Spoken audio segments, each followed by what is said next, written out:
How to turn off airplane mode on Windows 11 or Windows 10. Hello everyone, if your Windows is stuck to this airplane mode, here is the 4 quick fix to it. So firstly, you have to tap on the search button and search for services.msc. This will open a new tab. On that, you will have to search for the section of Radio Management Service. You have to select it, right click on it and click on Restart button. Once this is done, this is attached to the airplane mode, which will turn off the airplane mode as well. Now we will be required to tick on the release of internet and IP connections. For that, tap on the search button again and this time search for command prompt.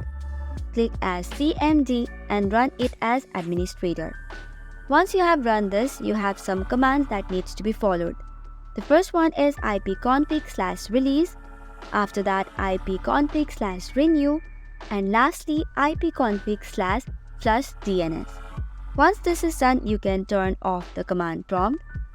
And then now for the last option, we need to type in or right click on the start button and go to settings. Now tap on network and internet and make sure that the airplane mode or flight mode is turned off. And that's all guys. For more such contents, do not forget to hit the like and subscribe button.